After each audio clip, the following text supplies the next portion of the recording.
বহাগলৈ 2টা দিন। হেঁপাহৰ বিহুটি পদূলিমুখত ৰৈছে। ঢোল পেপাৰ শব্দই চৌদিশ ৰজন জনাই আছে। বহাগক আদৰাৰ প্ৰস্তুতি চলিছে। ইমূৰৰ পৰা সিমূৰলৈ বিহুগীতৰ কৰ্মশালা, বিহু নাচৰ কৰ্মশালা চলিছে। কৰ্মশালাত অংশ লৈ সকলোৱে বিহুনাম জুৰিছে, কঁকাল ভাঙি ভাঙি নাচিছে।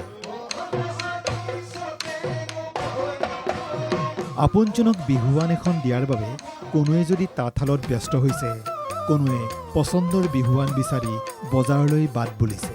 ফাগুণীয়না বৰষুণে গছৰ ডাললৈ আগতীয়াকৈ কুঁহিপাত আনিলে।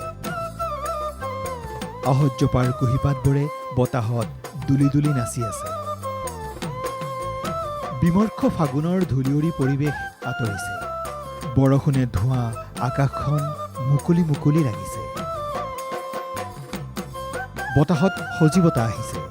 কুলি কেতেকীয়েও নিশা দুপৰত বিনাই এমাহ আগৰে পৰা বহাগ অহাৰ আগলি বতৰা দিছে।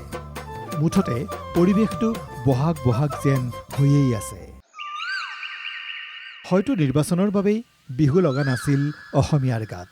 চৌদিশে শ্লোগান, নেতাৰ ভাষণ, তাকে দেখি বহাগ পদূলিত নীৰৱে ৰৈ আছিল। ক্ষমতাৰ যুঁজৰ কোঢ়াল শেষ। সেয়ে এতিয়া চৌদিশ চৌপাশে বহাগ অহাৰ গুঞ্জন। বিহুৰ দিনা হুঁচৰি গাই গৃহস্থৰ আশীৰ্বাদ বিচাৰিব। জ্যেষ্ঠজনক সেৱা জনাই নতুন বছৰটি আদৰি ল'ব। ঢোল পেঁপা গগনাৰ মাতে বহাগী বৰণ সানিব।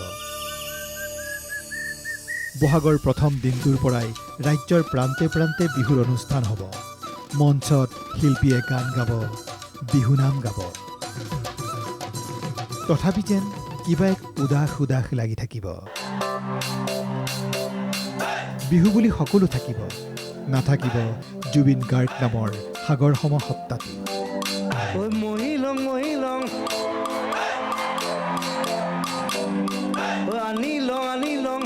নাথাকিব মঞ্চৰ পৰা অহা সেই চিঞৰটি।